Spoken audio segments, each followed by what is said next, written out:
Hello and welcome to episode 7 of Just the Facts. I'm Alex Zane. How are you? What are you up to? What are you doing right now? What's the weather like where you are? That's a leading question. I'm obviously asking that because I want to talk about the weather. Just because it explains the situation I'm in at the moment. There was a thunderstorm here in London, which means that Simon is now cowering under my desk because he's scared of thunder. And I just realised you might not know who Simon is. That is presumptuous of me. Simon is not a friend. Well, Simon is a friend. He's not a human friend. What I mean is if I had a human friend called Simon and they were cowering under my desk, if they just turned up and gone, hey, listen, I'm really not feeling this thunder. Could I just get under the desk? I mean, I would be like, okay, of course. I'm not a monster. You can do that. Simon is a dog, a whippet, my whippet, and he's under the desk right now, hiding from the thunder as I speak to you from my office. Office sounds grand. It's more of a large cupboard. So there you go. That's my situation right now. I hope yours is equally dog-related or not. You might not like dogs. I don't want to tell you how to live your life. Shall we talk about today's episode instead? Good. Let's. So, my guest today, wow, absolutely fantastic to have him on the show. He is someone whose work I have admired for years. The excellent Reece Shearsmith is my guest. He is one of the co-creators of The League of Gentlemen and more recently, the utterly brilliant BBC show Inside No.9, which I cannot recommend enough. If you haven't seen it, it's truly one of the best things on TV. Go check it out. Each half-hour episode is its own self-contained, unique story. Some are funny, some are scary, some are heartwarming, some are disturbing, some are all of those things at once. It's incredible. There's 6 seasons on BBC iPlayer, so you can go on there, have a little mooch about, see which one sounds like there's something that might be interesting to you, and have a watch, and then watch another and another and another. Or if you want a bit more holding of your hand holding is the way that's normally said, but I wanted to make it slightly weirder. If you want a bit more holding of your hand, then at the end of this episode, we get quite deep into some of my favourite episodes. You might like different ones, but this is an opportunity for me to effuse about the ones that I like with Reece. And I do that thing that I sometimes do when I get a little bit excited, which is start repeating a writer's own work back to them as though it's new information. Like going, and this line, but this line, isn't that funny? Yes, it is. I mean, thank you, but it is. I wrote it. Is a fair response. But yeah, I got very excited talking to Reece. And listen, do you know what? I'm saying all this like you haven't seen it. You might love Inside No.9. That is maybe why you are here, in which case we get to hear Reece tell us all about some of the inspirations behind some of those episodes. So it's a win-win. It's a win-win. We also talked about his brand new movie with the fantastic writer and director Ben Wheatley, In the Earth, which is still in cinemas at the moment. A scary folk horror, I think you'd call it, that they made during the pandemic, which itself is set against the backdrop of a pandemic and sees a scientist get lost in the woods with terrifying results. I'm not going to say too much more about that. We get into it in our chat. Suffice to say that Reece plays someone who you would not want to meet when you're stumbling alone through ancient woodland, miles from civilization. It's good stuff. Good stuff. And we also talked about our mutual love of horror, although my knowledge of the genre pales in comparison to his. And you know what? That'll do from me. That's it. Let's just listen. I hope you enjoy our chat. I really loved it. And don't forget to follow us on Twitter and Instagram at JTF Pod. Thank you very much. Okay, here we go. Me chatting with the wonderful Reece Shearsmith. It is absolutely fantastic to have you here. Thank you for coming down. Not at all. Delighted to be out the house. Right? Yeah. And not too far away for you. No, it's been easy for me, yeah. Nice to see you again. We were talking, weren't we, the last time we were together was at Dynamo at the O2. That's right. In the before times when there was many people in a room, in a massive room together. Yeah, where people could, you could hug. Yeah, you could make cars vanish. Oh, the glory days. Yes, yeah. No, it's all gone. I keep saying that, though. You sort of go, when you're addressing things now, you use it as a time frame, like, oh, you mean before the pandemic? Yes, it is very strange, isn't it? Yeah. As a sentence, it just sounds so dystopian. and yet it has entered like the dialect that we've lived in, that we're living in it. Yeah, who would have thought we'd have had this experience in our tiny dot of a life on this planet? Right, it's very strange, isn't it? Yeah, it is. It is. But a fertile field to plough. This is an unnecessary analogy, but I've started. Yeah, a fertile field to plough with the medium of film, because I think we should start by talking about In the Earth, because it is still in cinema, so people can hear this and they can go and see it. That's and right. Yes, I love the fact that it's in cinemas as well. It seems to have bucked the trend of not going straight to streaming. I know. I think that, I don't know whether that was by design or whether it was just, let's see what happens. I mean, I think there's a bit of pressure off of the film as far as doing figures, because, you know, it's so limited, I think, still in cinema. I don't know whether it's all back. I don't know the rules, Alex, anymore. I'm lost. So, but whether it's social distancing or not in cinemas, yes, it's lovely. It had a US release in April and did well, I think. Ben was he's great, Ben. I mean, he just, you know, he's non-stop. I don't know how he does it. He's one of these people that can have lots of plates spinning and be writing lots of different things. I'm very different to that. I can only do one thing and feel like it's got to have my complete attention. But he was doing this, and the next thing I knew, we were filming it in August last year, right in the middle of the pandemic. He said, I've written this thing, sort of in panic as a response to the whole COVID. And he wrote it in March, and then he said, I'm going to try and make this film. And I thought, yeah, I went along with it. I thought, well, we won't really do it. But we did it amazingly. We felt like a ray of hope when we were actually with a little 25 team of set of people that were in a premiere outside of Hastings, Henley, filming in the woods. It was all outside, so it felt as safe as it could be, really. It was great. Do you think it was probably a cathartic exercise for him then, as his way of dealing with being locked down? Yeah, I mean, I think he's done lots of interviews about what he was feeling, but it felt to him that we couldn't proceed without everything. All bets are off. It was like, well, there is no before time now. There's just this, and everything just seems frivolous in the wake of it. You can't write a film now where people are in a room talking. It's not, that can't happen anymore. So he wanted to just get something down that was sort of about it. I mean, I think what is good about it is it's not relentlessly about COVID. I think people were nervous when they first heard he'd done something in response to it. But really, it's a jumping off point. And because weirdly, it's all outside, not inside. You're not trapped. It's about some people that get to go outside and wander through the woods and have a Ben Wheatley horror experience. Yeah. And I don't know how you feel about the sort of difference between watching something at home and watching it in the cinema. But for me, the kind of film that it is an immersive experience. You are transported as the viewer to rural England, deep in the woods. Yeah. And for me, films like that do still belong in the cinema, in the dark of the cinema, where you are. You're immersed in it. Absolutely, 100%. And I think any film you've ever seen, even if it's rubbish in the cinema, stays with you a little bit more than just something you might have watched and you can't even remember the next day you got up and you watched the 2 films last night. You don't remember what it was. But there's always an element of you've put something in to go and into the dark room and watch on the big screen. You always get something back. It belies the fact that that's the way to watch a film, I think, in the cinema and experience it like that. And In the Earth, God, yeah, it's completely designed for, it's like an endurance test of sight and sound. And he wanted it to feel like that. So yes, if you can still see it and you haven't seen it, see it in the cinema, because it is really properly, like you say, immersive and feels like your head is being battered, but in a good way, I think. You know, it's sort of like 2001 type experience where the visuals and the sound, he wanted that front and center, not sort of accompanying the action. It was like you are completely in it, and it's a mad ride by the end.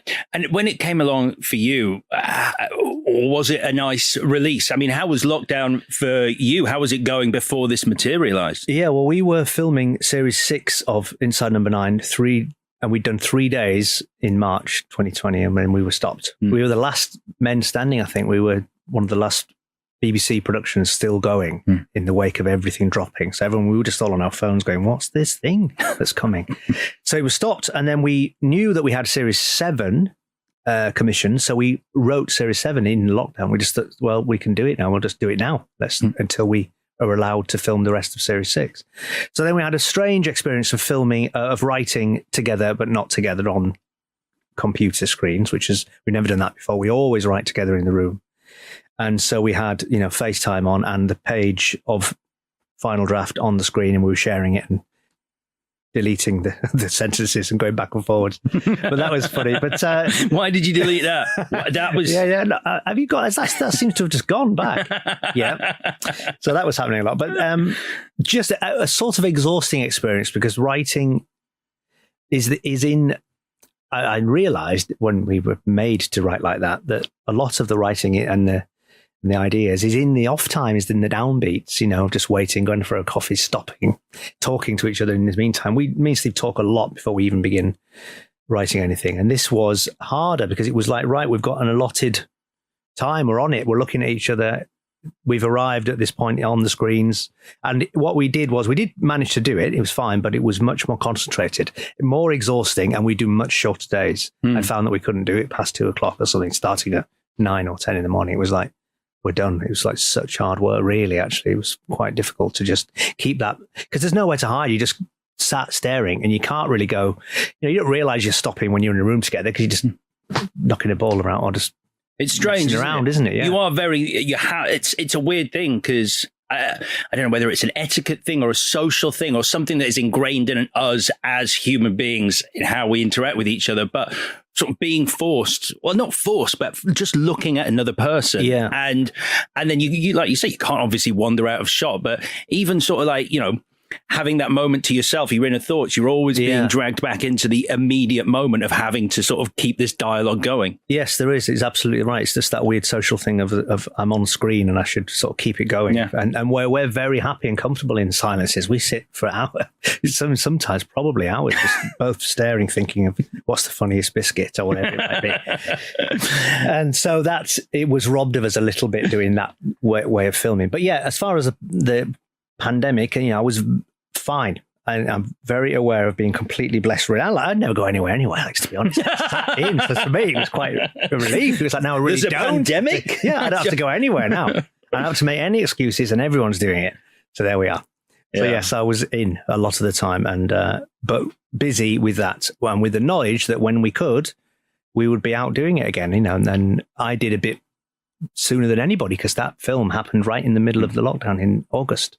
And I guess it's kind of, as a movie, it's good. I mean, obviously, the fact that the pandemic is continuing and, this new normal that we're in. But the fact that the film was written, made and released while the pandemic is still very present in people's lives is actually kind of important, because I think there probably will come a time in the future where either the last thing people will want to see is something to do with the pandemic, or it immediately dates it, fingers crossed, where people go, oh, that was so long ago. Absolutely, yeah. And we were mindful of that during lockdown, writing new number nines. We thought, should we do a Zoom-based one? Everyone's doing it, and we were like, we knew within 2 weeks people would be sick of Zoom-based things, and I felt like we shouldn't do it because it was sort of expected, and we never, if it's anything, it's trying to be unexpected. That program particularly, so we didn't do it.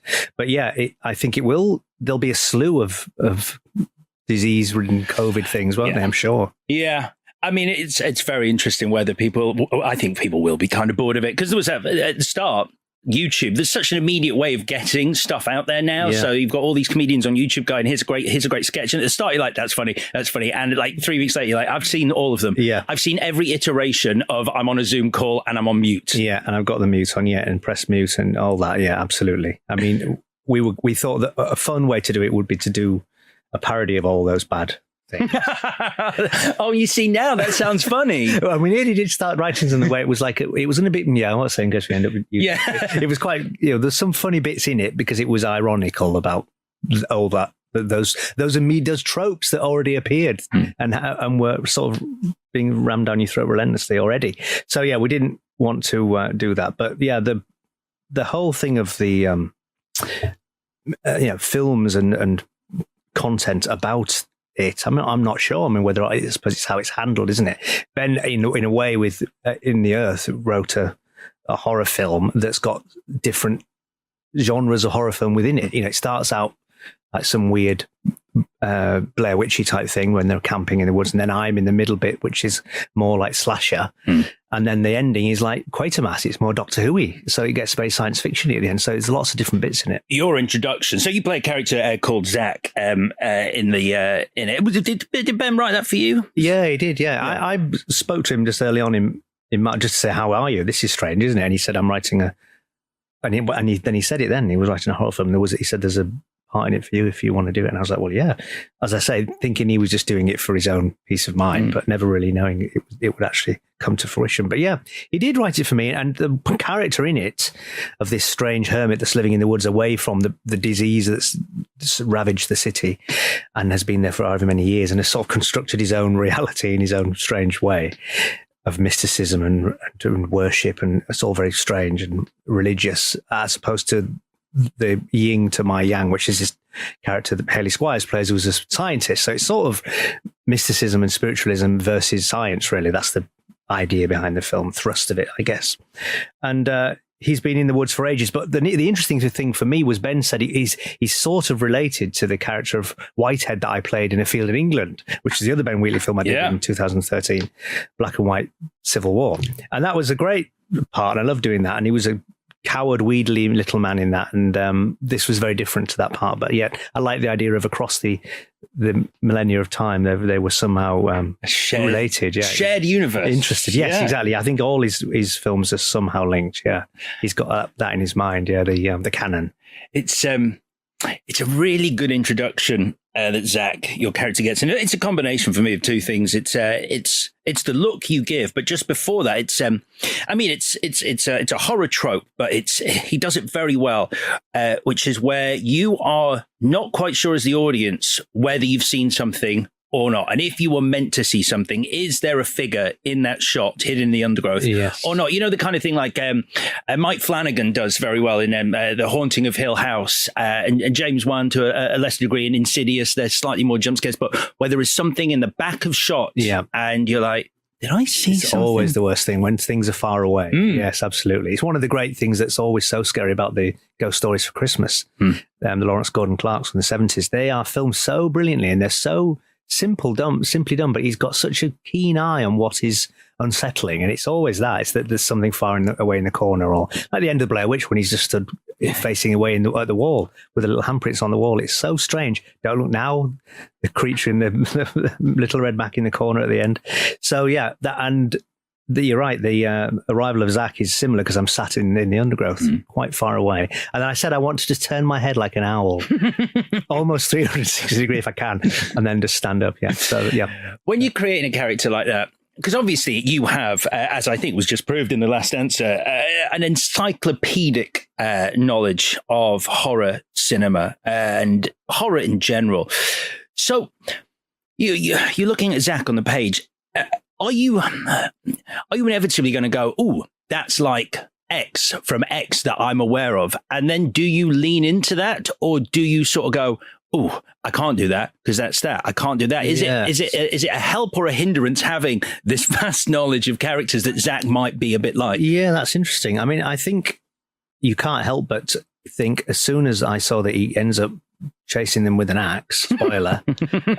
Massive spoiler. Massive spoiler. But I think it's all right. I remember speaking to Ben about how long we could keep it from the audience that I'm not going to turn out to be particularly nice. He said about 30 seconds. and I think he genuinely meant it as well, because I was thinking, you could keep it. It's brilliant to be able to keep a lid on that he is benign and he's nice and he's going to try and help. And he said, no, people will realise straight away. People who turn their heads like almost 360 degrees like owls are inherently slightly creepy. It's a giveaway, yeah. I know. I guess so. And massive yellow eyes. I didn't have that. But having a beak covered in feathers. Yes. Yeah, and I was off the ground actually floating. My toes trailing.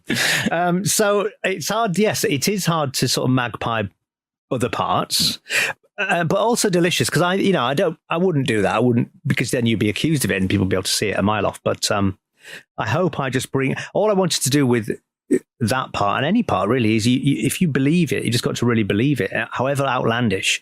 A lot of strange dialogue in that's hard. If you do it right, it will be believable, however strange and mad. But actually, it's a really tricky job to you can be convinced by someone's sincerity if they're talking such bollocks as that. Yeah. But that's a hard thing to do, but you've got to completely believe it. And I very early thought Zach should just be so polite in a way, and truthful and earnest in his belief and unwavering. And I thought that would be quite, when he's got them and they're trying to get away from him, that's even more frightening, that he's obviously never going to be talked out of it. And that's quite scary, that he's not ranting and raving. I mean, he does get to do that, but there's parts of it where there's such assurance and lucidity. I thought that would be scary.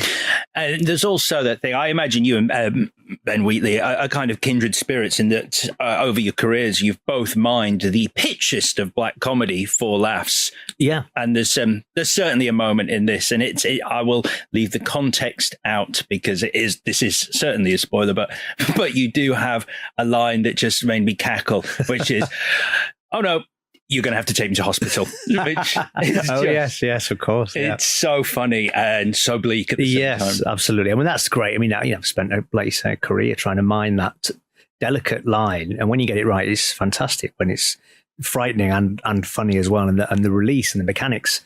I've said this a lot, of course, is that of laughter and horror. It's very similar. Telling a joke and the relief. Always, if you listen to an audience have a jump scare, there's a massive laugh after it, because it's just a release, isn't it? And so you're doing the same thing with comedy and scares as well. And when you get it right, it's the most delicious thing. It's hard to do it, to get both right in one thing. You can tip it into it not being funny, or just being just horrible and not scary, not funny at all. It's a strange reaction. I mean, I do think there is a release, and people laugh at the relief of the fact that it was just a jump in a movie. Yeah. But there are things that, I mean, I find myself, and it might be a very personal thing to me, I sometimes find myself really laughing at stuff that other people are appalled by, as a sort of, I don't know whether it's not that I'm enjoying it, but my reaction is to just go, this is so extreme and kind of so wonderful. But my reaction is just to be in hysterics while people are going, what are you doing? Yeah. It's probably some sort of coping mechanism. Right. Yeah. So you're filtering it through that pretense of, when normally I'm doing this noise, I'm finding it funny and enjoying it, and I'm not frightened and slightly feel like my mind is being snapped. That is what I'm going to say. So if I'm doing it in this situation, it's all right. It makes it all right. Yeah. Stop giving me the funny looks. That's why it's a coping mechanism. That's fine. Exactly. Yeah. It's like a drink problem in airplane into your ear. Because you got into horror as a child. Yeah. I mean, a lot. I look around and I think, I don't feel I'm that strange, because I think a lot of people I now know very well have all had weirdly the same childhood. Certainly Mark and Jeremy and Steve, we all seemed to be the little kids that would be indoors when all the kids were playing outside in the summer holidays, when curtains drawn, reading the Alan Frank book of horror films, So that was my childhood, and I've managed somehow brilliantly to keep it going. I'm even bigger kid now than I was when I was little, I think. Just trying to hold on to all the things I loved and repeat. Just to join the party, that's pretty much, I mean, I was slightly more sci-fi than I was horror, but I was very much the kid where like the kids on the street would be like, we're going to the park to play football in the sunshine, and I'd be like, the sunshine's killing my movie watching, I have to draw the curtains, and there's a crack in the curtains and it's really annoying me, I'm staying in. I was quite a pale child with big eyes. Yes, well, I can imagine that now. Yeah, exactly. And we're the same. We would have gotten like house on fire. Sure. It's funny, isn't it? You do find your tribe of people that are like this. I remember writing to Stephen King just before he wrote Christine. He wrote a letter back to me. Amazing. Wow. Yeah.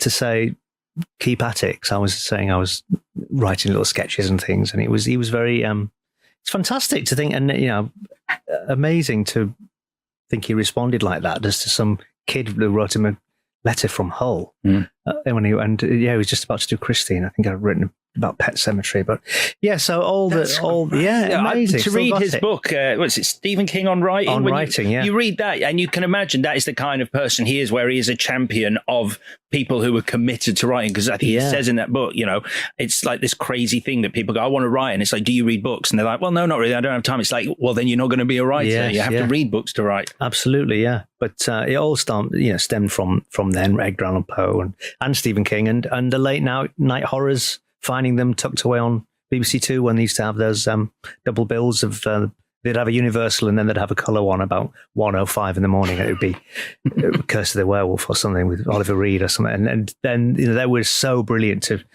be staying up knowing deliciously that you probably shouldn't have been watching them. And that was where I saw all of the major Hammers and all the Universal monsters and some of the Amicuses as well. They were the sort of like the dirty cousin of Hammer, the ones that were set in like council estates and felt more horrible and more real in a way, because it was gritty. It was sort of like, From Beyond the Grave and stuff like that. And I was just thinking, it's not gothic, and I'm not let off the hook by these scares. This is more like people's real lives, and the ghost is in the radiator, or the woman is getting the bits that she needs to kill her husband by sitting on the bus and snipping the back of the hair, and weird mundanity. And the Hammer House of Horrors themselves, the TV series, which was very sort of horrible and 80s and gritty and had that slight pornographic feel that was just a bit too sort of like close to the bone in a weird way. Gothic horror, it does sort of, is once removed, isn't it? And it feels quite cozy to watch. But when it's like that, and then I remember, of course, the epiphany was when we rented The Exorcist for the first time, and that was a try. I mean, God, I've never been more frightened. Partly the build up to the event. My dad said, "Are you sure you want to watch it?" Because he'd been I remember very clearly he went to the cinema and he came back and he was shaken by it. And then he's letting me watch it on video. But an amazing, horrific, deeply evil film that it's annoying now, because I know I've watched it in crowds of people laughing at it. And I just think, I don't know why. Maybe it is funny now to look at their heads spinning and all. It's so iconic, isn't it? And the bright green soup. And parodied so often that, once you've seen like the Leslie Nielsen film, Repossessed. Of course, Repossessed with Linda Blair. What's she doing? Terrible. But when I first saw it, it was more, it's the fact it's in a house in the suburbs, and there's that white door and there's the banging and knocking. You think, what is she going to be doing next when we arrive back in that room? And Father Karras and his mother, and the dreary, bleak sort of essay about death and loss. It's really powerful. Very impressive stuff. Yeah. It's. I mean, there's a little bit of an age difference between us, but I remember having a similar thing to a movie that now, you watch and you're like, what on earth was I thinking? But Poltergeist was one of the movies I had to turn off, and I think it was because it was like TV is my friend, and you were demonizing TV. But again, suburbia, granted, American suburbia, and sort of like but that's kind of why it worked. That whole Amblin, like rosy tinted kind of. Well, absolutely. Spielbergian cinema. It has that light that E.T. has, exactly that, isn't it? And there's something very, the long hot summers of 76 about it, and yet you've got ghosts and skeletons coming out of the swimming pool. It's so brilliantly done, that, and I'm sure that I was not. I should have just looked at my watch at the time, but when it all seems to be over, and then it's nowhere near over. I was really shocked that there was another 40 minutes of it coming, and brilliant. I mean, and the brilliant sort of coziness of the vigil when they're in the house with the parapsychologist, and he goes downstairs and he sees the meat crawling and his face falling off. Oh my God! It's just brilliant. Yeah, really fantastic. Scary stuff, and the bit where all the chairs could pile up on the table when it's just starting, because that's what's brilliant about the introduction of it all, is that it's fun. Putting it down on the floor and letting it slide across, and it was sort of would be like how it would be, in a weird way. Just sort of like, look at this, it's this weird thing, and then it turns, lures you in. Yeah. On the subject of Stephen King, though, I think weirdly the thing that screwed me up most, and it's such, again, a weird thing now, but I think there is more. I think there is a group of people that this affected, and it was an adaptation of one of Stephen King's best novels, in my humble opinion, which is It. And Tim Curry's performance as Pennywise in the TV movie of that, he haunted my dreams. The bit at the start where Georgie reaches into the drain because he has a balloon, and then the face changes and the teeth and the eyes. And it's horrendous, and it's one of the great depictions of why clowns are scary. It probably comes from there. I was privileged enough to do Burke and Hare, where I met and now know very well John Landis. Just like stayed great friends with him, and Tim was in it, and I was just got, obviously I couldn't not talk about it. So I started to talk about it, and he did it. He was doing, they float, Georgie. Hello, Georgie. It was just like, oh my God, he's doing it. It was amazing. Yeah. Wow. Yeah. So there it was. It was incredible. It's funny, isn't it? Because then the recent new films, the books, it's sort of got everything in it, and it ends up being like science fiction. It's very strange ending, isn't it? Yeah, it's not the giant spider of the TV show, or it might be, but it's also, they enter some sort of astral realm. Yeah. I remember having seen it before I read it and then expecting a giant spider in the book and going, this is kind of trippy and psychedelic. It's sort of like cake and eat it time, isn't it? It's all supernatural, then it's not, it's aliens. And I want to go, no, one or the other. So it spoils it for me, Reading, it's weird. I think even at a young age, I sort of understood the idea of a film was a film. And it was actually reading Stephen King stories that was the most scared I ever got. I had to put down his books more than I had to turn off horror films, which is, there was a compilation he did called Night Shift. And there was it's a brilliant one. Fantastic. I think it was my first or second. And, there was a story in that called The Boogeyman, which was about a monster that just followed a guy around as he grew up and was always hiding in his wardrobe. Yeah. And I was reading it at a friend's house, and I didn't leave his bedroom to go to the bathroom because it scared me that much. Well, that, you see, how brilliant is that he can do that to you with you just reading a thing. Because, you often do feel like you are completely safe just reading a book, just put it down. But to get into your head like that, and he is brilliant because he does that thing of everything being so grounded in a reality that's when it's shaken, it matters. But for me, the best of his, the one that haunted me and was dreadful to read was Pet Sematary. Okay, because that was one of that I really profoundly upset me. The whole killing of Gage, the boy, when he runs out into the road and stuff, because he makes you care about these people and then he kills them, and it's horrible. Yeah. And it was about, I remember reading interviews with him, and I think he says it on writing about he thought of the worst thing you could think of, and he wrote it, and that was the death of his son. And this horrendous book that is sort of monkey's paw, really, when it's coming. Can you bring someone back, and what will they be like? Is a brilliant study in grief. I mean, it's such a terrible thing that he is celebrated, of course, but there's a slight snobbery about him, and I hate it because I think he's one of the giants of literature. Well, it's because he's so popular. Yeah, it's like simply that you can't be popular and still be renowned, and respected, and that whole thing. So it would seem, yeah. That's so cool that you know John Landis. Yes, really well. I know him, and I see him whenever he's in London. I think he's coming in August, actually. I'll be seeing him. But got on really well with him and just stayed friends. And he was in Psychoville. Yes. We had him in Series 2 of Psychoville. He came and did a bit on that. So that was lovely, yeah. And he's just a big monster kid. We just talk about horrors, and he sends me stuff all the time. There's various films. Nightmare Alley will come through the post and DVD, and I can never play them because they're always American. But he's great. He just is such a lovely man, and he just goes around the world being honoured now for American Werewolf and all of the amazing track record of films he did. As he should be. Yeah, I mean, incredible. Outside of horror, The Blues Brothers was one of my favourite films. Yeah, I adored that movie. It got me into musicals because I was like, you package up musicals with a musical with car chases, and I'm on board. But American Werewolf in London, I mean, we're talking about. Being able to mine comedy and horror successfully. And it's, as a kid, I did not find that film funny. As an adult, there are moments when his dead best friend comes back to talk to him that are just hilarious. Absolutely, yeah. And it is one of the best at juggling that very thing. He wrote it in 1969. He was a teenager. I did not. Yeah, and then he finally, 20 odd years later, got it made. Yeah, and The Howling just beat him to it was with this werewolf thing. Yeah, yeah. But amazing that he had it as an idea. But because the children's names in it are his children, Max and Rachel, and it's one of the great horrors. But like you say, it is really frightening as well. I mean, probably like you said, when I watched it late night, when I first saw it when I was 13.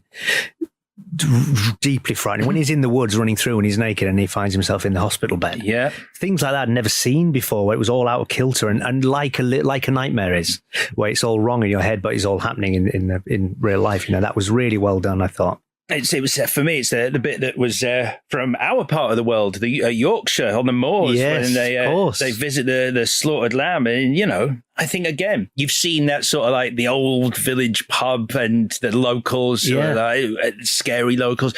I'd never seen that before when I first saw it, and it was just terrifying. Yeah, absolutely. Yeah, and he got England and Britain so well, didn't he? With when he's bored sat in the flat, turning over the channels, and there's the darts on, and I think, how do you know this? It's so specific and brilliant. Yeah, it's such a great that whole sequence when he's running through naked in the London Zoo with it. He grabs the woman's coat and the balloons. Yeah, really funny and brilliant performances, and very moving as well at the end when it turns out to, he's killed and he's shot, and savage, that whole section of when it's on the rampage in Piccadilly is just amazing, isn't it? Yeah, it really stands up. It's one of the greats. Bit, I don't want to get confused between my werewolf movies now, but there's the bit on the tube with the businessman. That was. I should report this. Yeah, that's right. Yeah, it's brilliant. Because it's that thing, isn't it? I should report this. Like, what you fall back on, and what is fun, I guess, in horror is that, and we'll talk about it with Inside No.9 in a moment, but it's that sort of the destruction of the pillars of security and how you fall back on, like, if I say this will end. Yeah. You see it in a lot of horror films. It's a lot of slasher movies and so forth, where they destroy the police early on, or the police are unreliable for whatever reason, because as a viewer, as an audience member, you're like, well, the police will help. Yeah. And to take that away is like to sort of remove a security blanket. Yeah, absolutely. And Ben said, I think in an interview recently about In the Earth, they said, well, we were always wondering what would happen in a zombie apocalypse. Said it's this and nothing. We're none of us have done anything. We've just sat in. That was quite interesting. Yeah, there was nothing. So, but that was interesting. Yeah, and absolutely. Yeah, that fear of the of all the structures of society going. I mean, that's why this is so scary, because it was like it was happening, wasn't it? Mm-hmm. In real life, we were in it. Toilet rolls, seeing fighting, and it was like, what actually happens if this gets out of control? Is this happening now? And you do just slightly cocoon yourself in the constructs that we've just set up for ourselves, that we'll just somehow see it through. There'll be order. Mm-hmm. It just has to be. And that is really frightening when that breaks down. And that's what we're on the precipice of it. It felt like at certain points, and that was genuinely frightening. I think a lot of people. Well, I don't know a lot of people. I don't want to tar people with my brush, but I sort of filtered it through. Like, this is like I'm watching a movie. Like, I've watched as you have, but you watch so many films, and rather than go, this is sort of terrifying, a desolate London, you're like, oh, it's like 28 days later. Yes, absolutely. That's the way you process this. Yeah, it was sort of all right because you'd sort of seen it before, but only in movies. Yeah, exactly. Having him sat there, Johnson as the Prime Minister, gravely, you must not go out. It's like something out of Threads. It didn't feel like it was real at all. Yeah. Just actors. Yeah. And that, I suppose, was a way of processing it. Also, being able to actually take it. Because we'd sort of seen a version of it because in fiction before many times. But so when it's happening, actually, you don't quite believe it. Yeah, it was very strange and frightening. But I mean, great for horror. Yeah. So growing up in Hull. So I'm from Leeds, so just Leeds. Down the road, and obviously you grew up in Hull. Did you have a group of friends who had similar interests in horror as you? I guess I ask because I had that, and it was kind of beneficial to have another group of friends who were like that, so you could be outcasts together. Yes. And sort of you enjoyed you had your position on the hierarchy of, I guess, cool within school, but we inhabited our area, and that was our thing. And I mean, a lot of our problem was we were also into tabletop wargaming, which is even more difficult a sell at school. Very niche. But it was nice to have that camaraderie between us. That's good. Yeah, no, I didn't. I was quite a lone shark, I think. I think if I had any status in the school, I was funny. And and that classic thing, I wasn't bullied particularly, but I wasn't known for anything. I was quite quiet. I was really quiet, actually, quite shy. But I would do impressions of the teachers, and there would be a slight, there'd be a little corner of the classroom that would know that I was quite funny. A lot of people didn't even know I was. I didn't even exist. And the same when I finally got to Bretton Hall, which is the place where I met Mark and Steve and Jeremy eventually. I was quite quiet in that year as well. And the 3 years of college, didn't really find my place particularly, but then that was when I did find more people that were more like-minded. But school, no, was quite isolated as far as horror. More just got on with people because they had my sense of humor, and I'd have other kids that would laugh at the teachers with me. And but I was quite interested in art. So a lot of my childhood was caricatures and art and drawing. I got obsessed with Creepshow, and I drew the entire magazine, and so that was a love as well. And I thought that was what I would do in the end. I thought I would be an artist of some kind, but last minute I thought I've got to try acting, because if I don't do it, I'll regret it. And this is because it was theatre arts that you were doing at Bretton Hall. Yeah, I've said before, it's like a degree in washing up. Completely irrelevant. But in my mind, it was like, if I can't do it, I can teach it. It was a sort of edge in your bets moment. Right. So I went to Bretton Hall and got a theatre arts. Yeah, it was a BA honours in theatre arts. And was it, I mean, to have sort of, I mean, I don't want to say it sounds lonely, but to, to not have anyone to be able to go, and have you seen this? Have you seen this Hammer Horror? Have you read this? To actually then sort of make friends with Steve and Mark, or was it like, finally? Like, yeah, a little bit. I did have uncle, my mum's brother, he was very enthusiastic about my so I was into magic as well, and he would sort of say he'd indulge doing magic tricks, and we rented a video camera and I did some sketches and stuff, so he was sort of on side as a bit of a mentor for just enabling my interests and saying that it's not stupid that you want to do that, and that was, you need that when you're trying to find your thing. Life is, I think, all about just, if you can find the thing you like, and if you can't find it, it's hard, isn't it? Because then you've not got the drive to go in one direction and try and get it, and that's a lot of what you're driving for is like, well, what do I want to do? What am I? And I didn't have that for a while. I thought it would be art. And it was quite a tussle in my mind to think I was suddenly going to do acting, because in the meantime, my other thing that happened to me was weirdly, in the gap between wanting to do art and then acting, there was a small window when I wanted to do special effects and makeup. And I ended up actually going and working for Chris Tucker, who did the makeup to the Elephant Man and Company Wolves. And the reason I got in contact with him, because I was making my own models and stuff and hands. And I knew he'd done this makeup, and I sent him stuff. Then he weirdly started to sort of like pen pal, a bit in a Stephen King-like way, just nurturing someone that wanted to do his world. And then I was about to go to Bretton, and he said, "Do you want to come and work for me in my house?" Wow.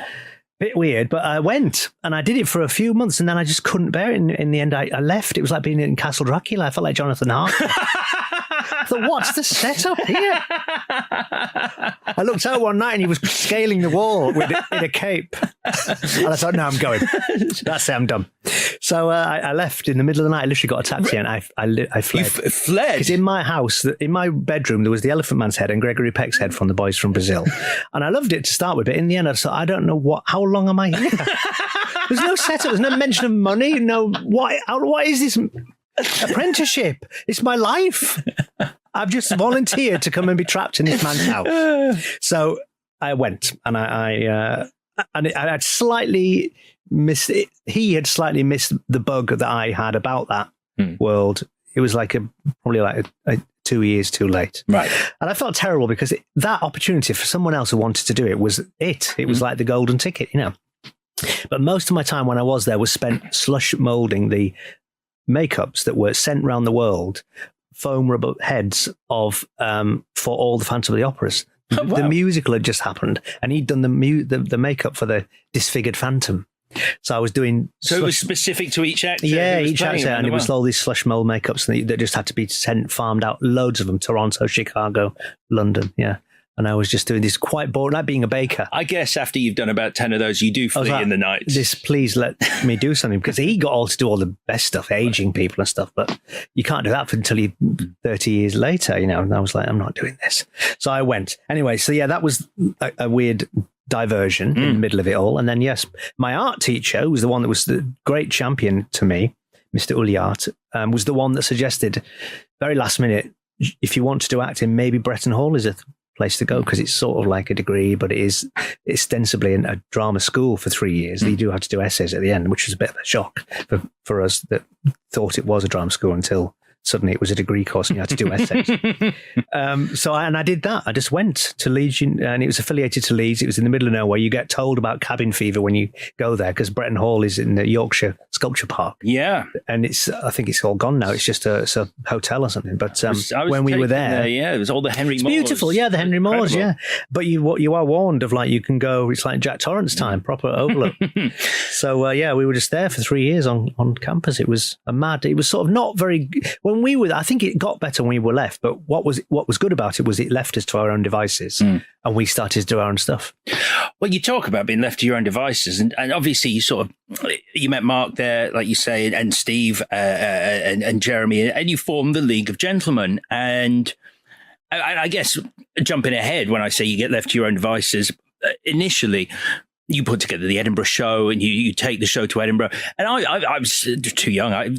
My first Edinburgh was, I think, after you'd finished doing Edinburgh and moved into TV. But it fascinates me how different that first Edinburgh show was to what I first experienced when I saw it on TV. Right. Yes. I mean, it's funny, the League, because it started live. It was very much a live thing, and we were sort of doing a version of it on stage at the Canal Cafe in Maida Vale, where we hired every Monday night for however many weeks, and just started writing these sketches. And then it sort of occurred to us that next week we could have Pauline do a different restart, and the character would continue, but it's sort of not quite the same joke, but if you came back, you would see an advancement in the storyline. And we were sort of creating the story arcs that we would eventually do in the TV version. But ostensibly it was just sketches, and it wasn't really until we got the radio series that we thought, well, if we're going to house these disparate ideas and these mad characters in something and make it more than just a sketch show, that was the thing we wanted to do, is not just to be another one. And all we ever really did on stage was make sure it was slick. It was slickly done. I remember it set itself apart from other sketch shows at the time, because we drilled it and we rehearsed it really well, and it wasn't really rocket science, but it was just very well. It was theatrical and very well honed, and the time between sketches was very quickly managed. We had 3 chairs, and we drilled those moving from one sketch to the next very deftly, and that was all part of it. And I think that set it apart. When it came to Edinburgh, it was like, wow, that's brilliantly constructed piece of theatre.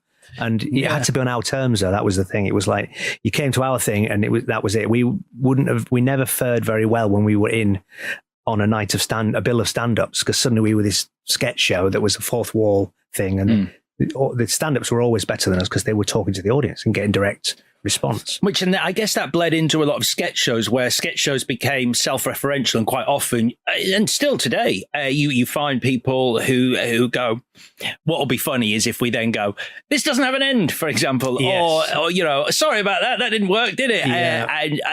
It's a bit of a get out clause, yes. isn't it? Yeah, absolutely. Yeah, no, we didn't want to do that. I know exactly what you mean, and it did feel like you were entering into a sensibility that was ours. And but having said that, we never set out to be the dark princes of comedy, as we were told. It's a long time ago now, but we just thought, we just wrote what was funny. We just thought that, it was a slightly collective notion of the North, with our Leeds and Hull and Newton Aycliffe, where Mark's from, and Chorley, where Steve is from. And we just thought, and then that was the thing that housed the sketches, this town. On the radio it was called Spence, and then on the TV, Royston Vasey, Chubby Brown lent us his name, and we thought that was quite apt. And that became bigger than the sum of its parts, the idea of that mad town. It was, I remember when I first saw it, and it was just, and it goes back to what you're saying about this idea of, unapologetically writing what you wanted to write, as opposed to writing something and going, how do we make this accessible to an audience? Sticking to your guns and going, look, this is our thing, for want of a cliche, take it or leave it. This is what we're doing. Yes, I've always felt that about our stuff. It's sort of very sure of its self. It's undiluted and it's authored, and they're always the best things, I think, because it's not, you can smell a mile off when something has been good and then the idea has been worked out to flattened out, all the edges knocked off it. And that's what's hard, I think, when you are starting out, because you get told that'll work, you don't need that. And who are you to say no if you're just desperate to get on and move to the next step with someone's that apparently is your script editor and telling you they know best? That's really hard. You want to go, I don't trust your judgment in it. I've been doing it on stage for years, and now you've come along. You've got a pile of these probably.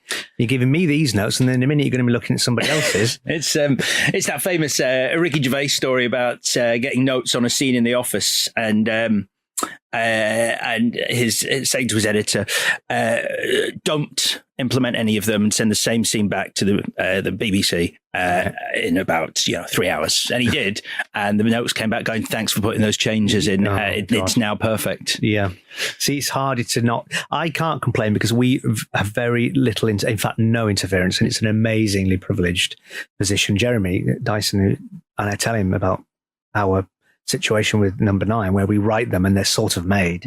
He said, well, that's it. You've done it. You've arrived at the place you want to be. It's incredible. And it's such a, I've experienced the thing of note taking and working and rewriting things. And you think, well, yeah, I could do it like that, but I've done it like this. and it's that weird thing where you go, that's just taste. That's like you deciding for me how I wanted to present the scene. And that's all very well. I understand it's justifying why you're sat here, but I'm the one that's actually have to go away and implement it, I guess it's a trust thing, though, isn't it? Because you've had, I mean, it's a name that will be familiar to anyone who's followed comedy over the years. John Plowman has exec so much of your stuff, and it must be a trusting where you've, I guess, earned your wins. He does, yeah, absolutely, yeah, and well, I hope so, yeah. You feel like you're in, you are trusted, and we've never done anything. I think we've been it was Sarah Smith, our first producer, that was very drilled into us that sort of the privilege of being piped into people's homes, and it feels like we had a responsibility. And so I think we were careful. And this goes right back to the stage about how we wanted it to be more than just a sketch show and feel like you were really invested in the characters. And if you really are nearly crying and it's a pin drop silence in the audience because Jeff is on the verge of tears and having a nervous breakdown, and then you break it with a laugh, that's the most delicious thing. And yet you've gone on the journey with them, and it feels like a moment of what that you would find in any drama. And I think that in particular is a thing that we can't operate without now. I feel like that's always in our stuff. And I'm not to say that it's easy just to do comedy. God, it's not. But if we've just tried to do something that's light and fluffy and fine and funny, it always feels lacking to us because it doesn't have the heft of something underneath the engine driving it, or a darker undercurrent, or a surprise, or a completely reversal of what you think you've been watching. And that's always there for us now. And I think it's an effort to try and make our bit of telly, when we're allowed to do it, different from the rest, and if you're passing it by, like you say, if you're passing it by and you don't like it, you can't deny it is sure of itself, Yeah. I mean, it seems that, I guess the word rigorous and meticulous are two words that spring to mind when I consider, obviously, your writing partnership when you were doing The League, and certainly now with Steve. Like, you're a formidable writing partnership. And I was reading that, for example, with The League of Gentlemen, you actually filmed the first episode months before the rest of the series, because then that provided you with the time to analyze that first episode and go, what have we learned from that? Rather than just go, here we go, let's make a series. Yeah, we did. And it was sort of like a 40-minute version of that first episode 1. Because we weren't sure. We didn't know whether there was lots of questions to answer from having done it on stage. That was one thing.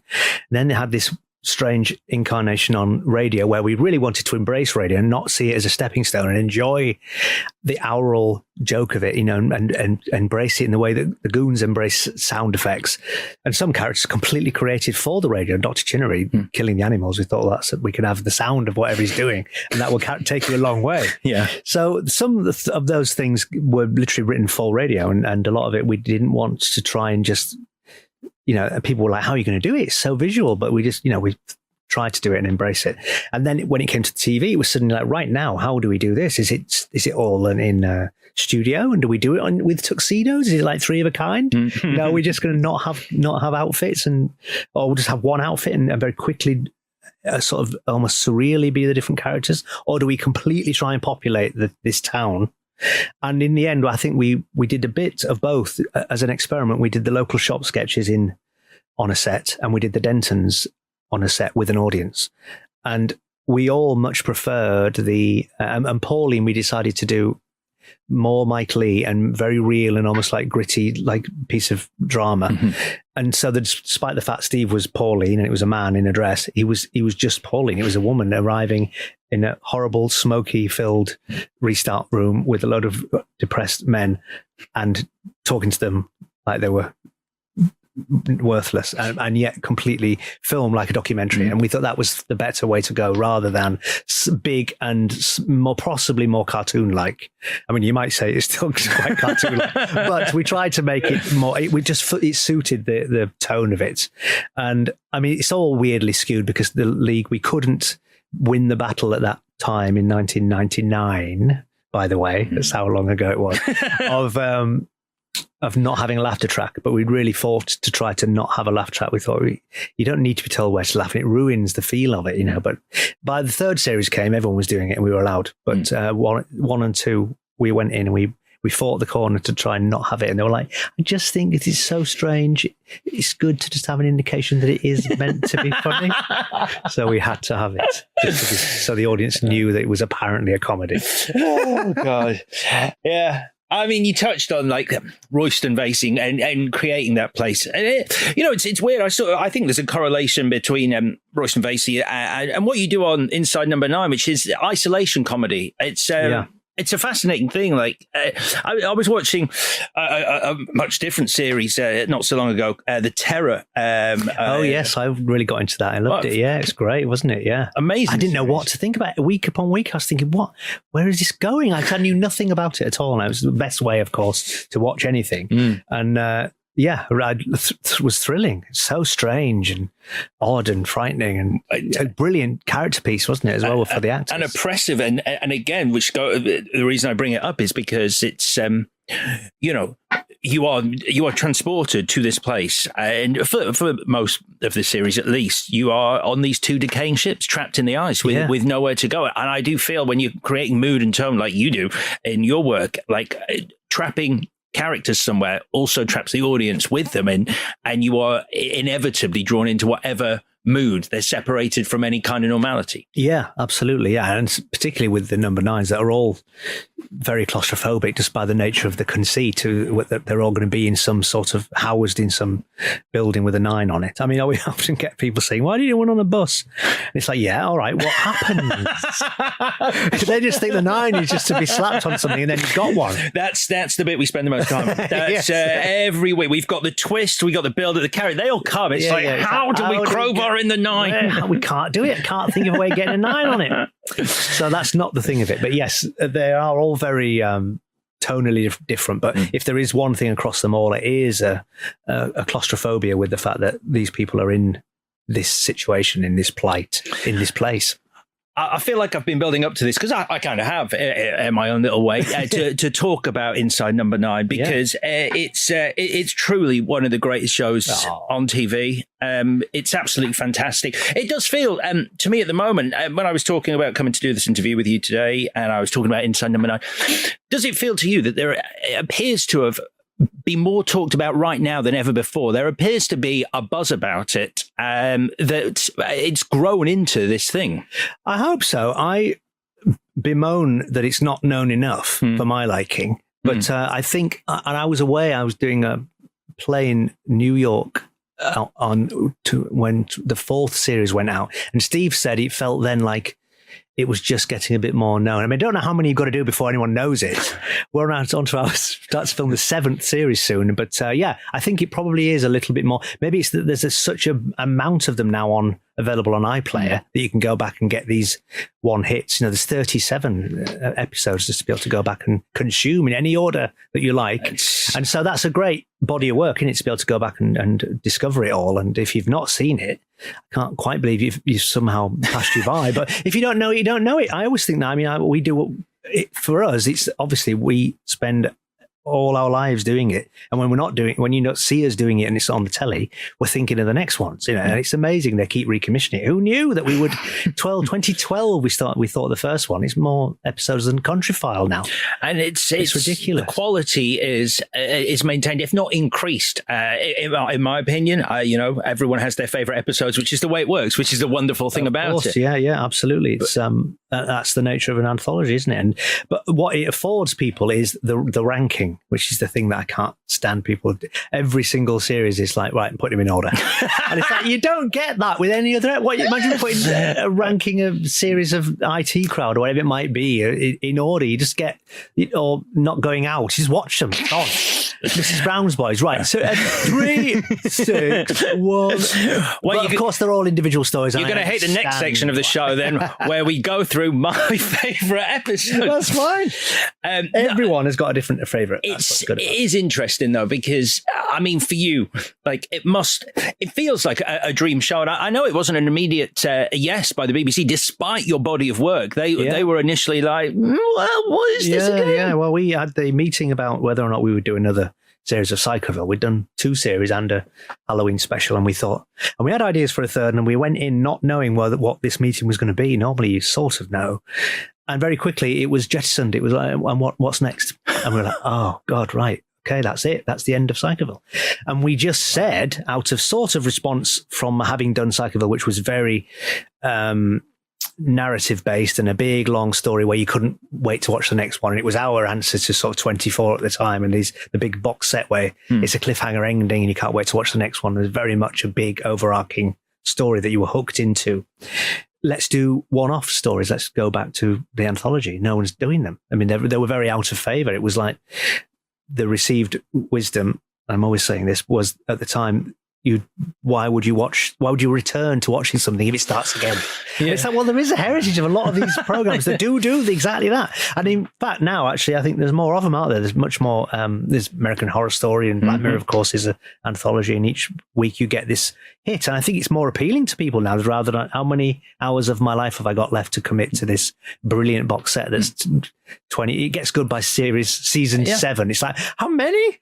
And you're rewarded as well with each episode. Like you go through the whole journey that would normally take a box set, 7 hours, 8 hours of TV, however long. And in this, you be going. It's incredibly written. I'm not just saying that, to go on this massive and quite often very emotional journey inside 30 minutes of TV. Yeah, I mean that's the hard thing to do. And of course, when you are starting again each week with a brand new story, brand new set of characters, and a compelling narrative that takes you in it, and you want to be there for the duration of the story and feel satisfied at the end. It's hard.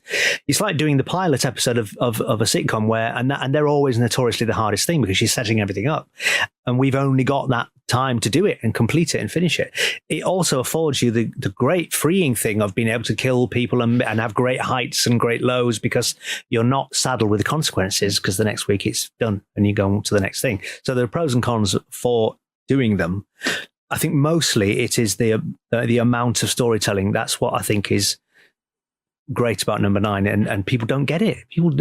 Stories are bled out. I mean, I watch things now. I am sort of conditioned to think, what's the pithiest, quickest, neatest, leanest way of telling a story, because we're so short for time in number 9s, and we spend all our time thinking about what's the bare essentials of the exposition, how do we hide it, and how do we tell this story where we can't go anywhere if we're in the same room for the duration of half an hour. Oftentimes the number 9s are all real time. Some of these box sets, they're 3 hours in before anything happens. Yeah, I mean, it's a fascinating thing. There was a writer who's done a fair few of these long form dramas who was saying that a skill for new writers, what you want to do, this is his advice. I won't say who it is, just because I don't fundamentally agree with it, because I think it's a terrible way of creating TV, is to top load that first episode with so many ideas, and it doesn't actually really matter if those ideas come to fruition, because what a producer wants is to just go, wow, there's so much here. There's a real smorgasbord of ideas, which is why when you watch these things quite often, and there are fantastic shows out there.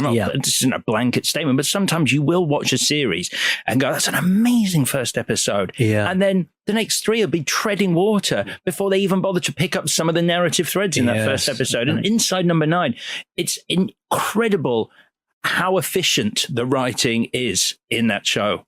Well, thank you. Yeah. And I think it is, it's hard to do it. And we've got more skillful, I think, at doing the third. In particular, 28, 30 minutes is a particular amount of time. And it would be different again if we were trying to do it at 1 hour or 45 minutes. You'd be able to do it. I think we're very deft now in daring to think we can do it as well. I've never, and still don't really, think of myself as a writer. I sort of facilitate being able to play the parts that I write. Right.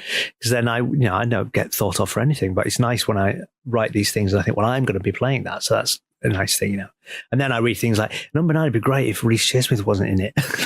No. I've read that. Jeez. Yeah. And it's like, let me have that.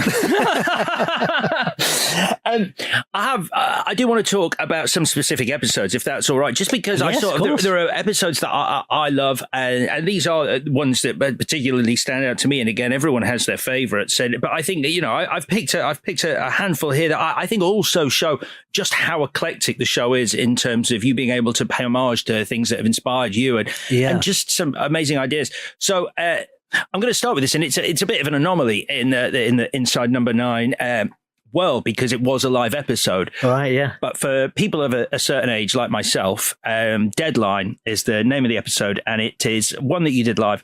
Now, in 1992, the BBC broadcast something called Ghost Watch, which I'm sure you're aware of. There's no doubt you're not aware of it, which pertained to be a live broadcast examining ghosts in a family home. It was in fact this drama that was possibly one of the scariest things. I was 12 at the time, and you'd have been a bit older. I didn't know, even at the end when Parky is in that room and the papers are flying about, I was, even how ridiculous it got, I was like, I don't know what is happening. What's happened on television? What's happening? Yeah, I mean, it's funny, Ghost Watch, because it didn't ever hide the fact it was a BBC drama. It begins, if you watch it now, it says Ghost Watch by Stephen Volk, and it's written, and you think, oh, right, it just tells you there it's a written thing. You miss that tiny bit, and then it is it's completely like the first Most Haunted. Yeah. And you've got Parky and Sarah Green and Craig Charles, and all very legitimate, doing it like they would do it. It was an outside broadcast van, and they were at this house, Foxley Gardens, is that somewhere? I think that's right, yeah. Good memory. And they something like that, Fox Hill something. And I remember Pipes. That's what. I remember. And Pipes was the apparent ghost of the house. Terrifying. It was all sort of like weird backstory of abuse, and the girls got scratches on them, and the lights were going out, and it was just brilliantly done because it was so. You just bought. Parky's a brilliant actor. Great. One of the best acting in the world. I mean, and the ending, like you say, it gets ridiculous, but the reveal is sort of, we've all been partaking in like a mass seance. It's a fantastic idea. And very much in our minds when we did our one, because we were thinking, well, if we're going to do a live episode, because we were asked by the BBC, will you do a live episode? It wasn't our idea. And we didn't really want to do it. We thought, well, everyone's doing them now. You get them on, Holby City does them. It'll just look like a ropier version of a No.9, probably. And what's the best you could hope for? But then I think it got exciting when we thought, well, why do people watch them? They watch them because they're just grimly fascinated to see if the actor will fluff his lines or something will go wrong. And we thought, what if it really goes wrong? And then we got wind of the apparent haunting of Granada Studios, which was featured on Most Haunted. There was a whole vigil from there. And then we thought, great, we'll do the burial ground idea of the fact that the ghosts don't want us to film there. And we put it into the papers that we were filming our live episode at Granada Studios, and it was all seeded. And then it went wrong. The ghosts stopped the transmission. So a few minutes in, the sound went. That's such an incredible little... a tiny little detail of the sound going, but then it didn't go to the BBC Two. It came back, and it was like, oh God, oh, it's all right. And so that was unsettling and horrible and so heartbreaking for when you watch it. You think, oh no, they've put all this effort in and I didn't hear that bit. It's going wrong. And then the sound went again, and it was just really tragic and very believable, I think. And the proudest thing for me is that a fifth of the audience turned off when it completely broke down, and they said, we're going to repeat Inside No.9. And loads of people turned off. And I thought, well, that's it. That's the best we could hope for, because you've bought it.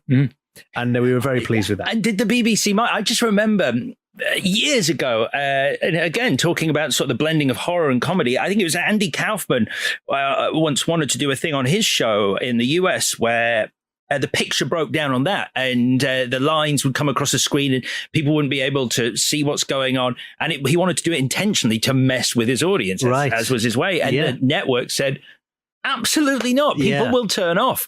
And to be able to then do that amazing, actually. And no resistance to it, because I thought exactly that. I thought, well, we won't be able to do it. We'll write this now. We will go to them with the idea, and they'll say no, because it's like you're jeopardizing.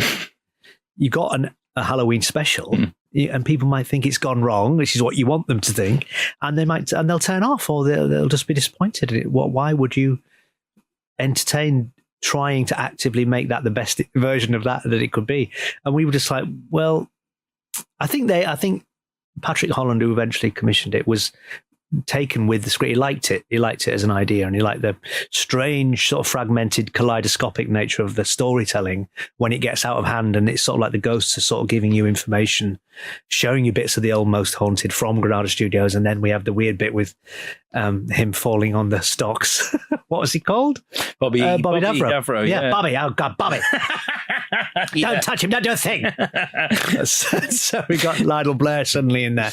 Yet another incident where the ghosts are tampering with people trying to do some production from Granada Studio. So it was a lovely, strange night. Great, because we did the meta thing of playing ourselves, where we suddenly the cameras are switched on and we are ourselves waiting to wonder whether we're going to get to continue the live broadcast. And doing the tweet in the middle of it at another level. No, I tweeted it, and it was on my phone. I was tweeting. And the weird thing was with that was I had my phone, so people were texting me going, oh God, I'm so sorry, it's gone wrong.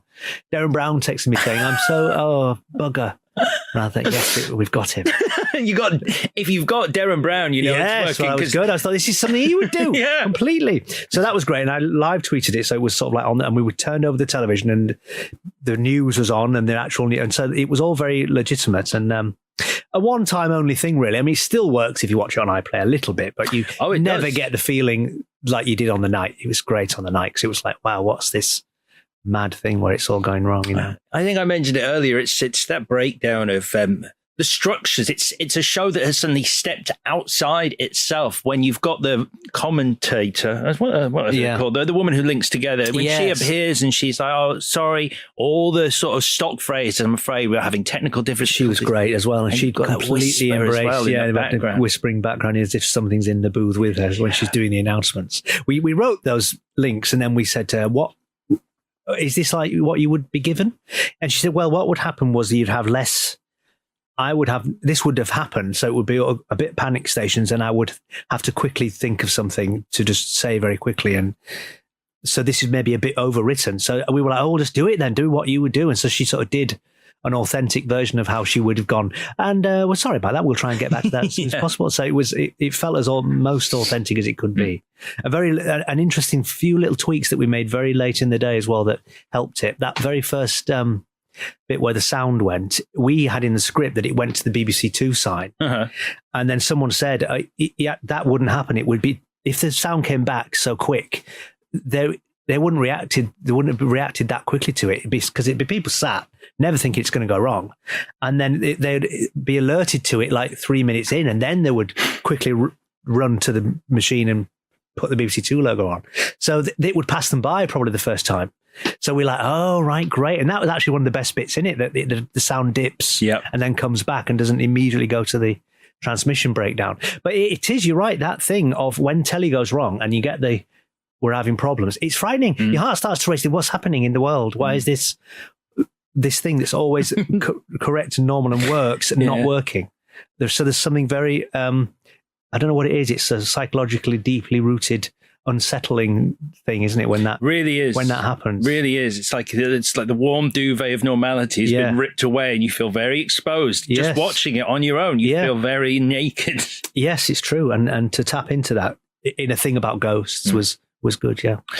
Okay, next one, very different, which is this. I think putting these two back to back is a perfect example of just how different each episode is. The Trial of Elizabeth Gadge, which... Oh, I'm glad you picked that one. That's one of my favourite ones. It's probably my favourite one. Really? Yeah, absolutely, yeah. Because I'm obsessed with 17th century and witches and Matthew Hopkins. So for me, it was a joy to enter that world and just sort of do Vincent Price for an episode. Yeah, so I mean, obviously, Witchfinder General. That was the movie that immediately sprang to mind. That I remember watching when I was a kid, and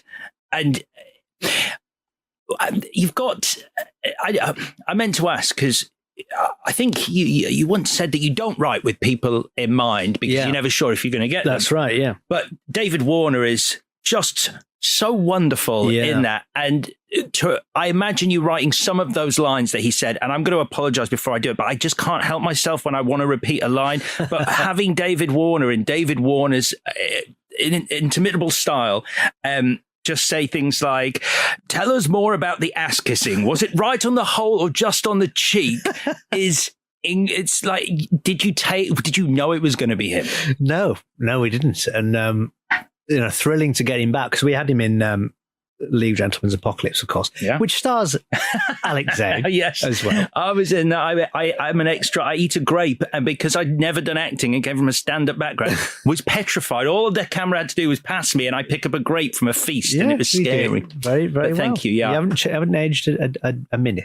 Oh, bless you. Thank you. Fantastic. You did have a big wig on, but so we didn't like we normally do. We write it, and then we wonder who's free, and we thought in the end we realized David would be a great Sir Andrew Pike justice of the piece of Little Happens, because he's so funny, David, and he didn't do it often, but we always remember him in Time Bandits and Man with Two Brains, and he's amazing, and he's got a dark streak, and he's a brilliant actor, and we just thought he would be great, and he rose to it, he loved it, and it was a joy to have him, because it was very silly episode as well. It was very, I guess you might think it was Python-esque, but what I loved about it was the authentic language. It was the absurdity of the situation, the darkness of the situation, but also I mind all of these old witch trials, and because they were obsessed with putting like mice and insects on trial, and they were everything was a witch's familiar, even down to a mouse,